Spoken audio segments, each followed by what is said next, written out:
বন্ধুরা, আমরা যখন আধার কার্ড ডাউনলোড করছি, ডাউনলোড করে পিডিএফটি ওপেন করছি, তখন দেখছি আধার কার্ডের সিগনেচার ভ্যালিড হচ্ছে না।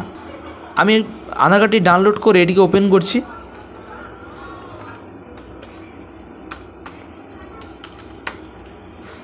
ওপেন করছি, তারপর পিডিএফটি খুলছি, যখন দেখি এখানে সিগনেচার ভ্যালিড হচ্ছে না। এই রকম দেখাচ্ছে, গুণিতক চিহ্ন দেখাচ্ছে রেড কালারে। তোমাদের কি এইরকম সমস্যা হচ্ছে? আধার কার্ড ডাউনলোড করার পর তোমরা যখন খুলছো, তোমাদের সিগনেচার ভ্যালিড দেখাচ্ছে না।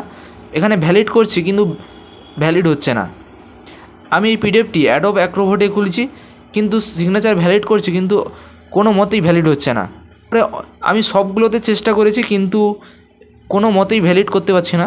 তোমরা কি এই সমস্যায় পড়েছো? তাহলে এর থেকে কীভাবে সমাধান করবে আজকে ভিডিও দেখাবো, চলো দেখিয়ে দিচ্ছি।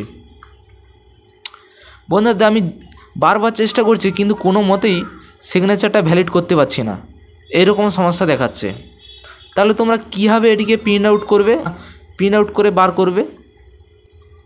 তোমরা এটা ভ্যালিড এখন হচ্ছে না, এটা হচ্ছে হয়তো আধারের সার্ভারের প্রবলেম বা কোনো সমস্যা হচ্ছে, এই জন্য এটা সিগনেচার ভ্যালিড করতে পারা যাচ্ছে না।